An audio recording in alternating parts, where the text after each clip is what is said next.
आज की कहानी है स्वार्थी बहू। विजय जी रेलवे में नौकरी करते थे और अपनी पत्नी सरला जी के साथ रेलवे के क्वार्टर में रहते थे। उनकी बेटी संध्या शादी के बाद जयपुर में रहती थी और बेटा राहुल मुंबई में नौकरी करता था। वहीं अपने परिवार के साथ रहता था। एक दिन विजय जी रात को सोए और सुबह फिर उठे ही नहीं। सरला जी को अकेला छोड़कर ईश्वर को प्यारे हो गए। बेटा और बेटी दोनों आए।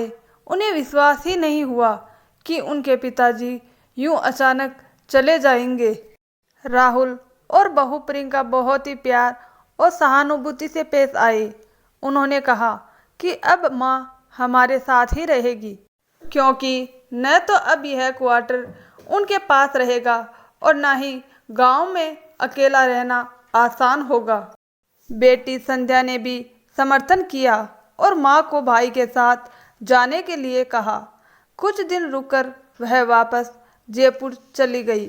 राहुल और प्रियंका सरला जी को अपने घर ले गए।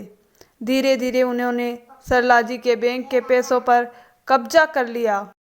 गांव का मकान बिकवाकर पैसा अपने पास रख लिया और पेंशन के पैसे भी बहानों से ले लेते। फिर घर के सारे काम सरला जी के सिर डाल दिए।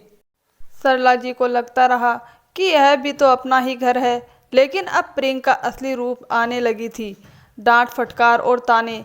दिसंबर की सर्द रात थी जब संध्या अपने पति और बच्चों के साथ अचानक आ पहुंची। उसने देखा माँ बर्तन धो रही थी और हाथ लाल व सूज चुके थे। वह सब समझ गई। कुछ दिन बाद संध्या ने माँ को अपने साथ ले जाने की बात कही। प्रियंका ने आरोप लगाया कि तुम्हें माँ से नहीं उनकी पेंशन से प्यार है। संध्या ने सबके सामने सच्चाई उजागर की और कहा, आज तो तुम लोग कर रहे हो, कल तुम्हारे बच्चे भी वही करेंगे। अगली सुबह सरला जी अपनी बेटी के साथ जयपुर चली गई।